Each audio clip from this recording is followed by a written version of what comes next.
सिंध हुकूमत ने 15 दिन और पंजाब हुकूमत ने 14 दिन के लिए पूरे सूबों को लॉकडाउन कर दिया है। पंजाब हुकूमत में लाहौर के अलावा दूसरे सूबों में भी कोरोना वायरस की रोकथाम के लिए स्प्रे का अमल शुरू। शोरकोट में रिपोर्ट दे रहे हैं हमारे ब्यूरो चीफ शाहिद अजीज। जी शाहिद।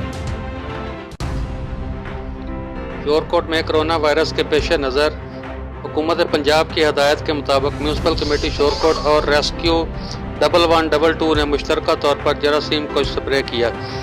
इस खसूसी मुहिम की निगरानी CEO municipal committee Shorkot Ghulam Murtaza और Syed Sajjad Hussain Shah safety officer rescue 1122 ने की। इस मौके पर म्यूनसिपल कमेटी और रेस्क्यू 1122 का अमला भी पेश था। इस मुहिम के सिलसिले में शोरकोट के मुख्तलिफ इलाकों में अवाम को कोरोना जैसे मूजी मरज से बचाव के लिए स्प्रे किया गया।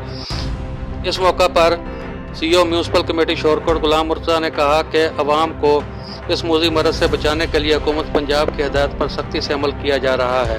Safety officer rescue 1122 Syed Sajjad Shah ने कहा कि अवाम को रेस्क्यू करना हमारा अज़म है और हम हुकूमत के इस मुहिम को कामयाब बनाने के लिए दिन रात कोशा हैं। अवाम की तरफ से इस स्प्रे मुहिम पर मिला जुला रद्द अमल सामने आया है।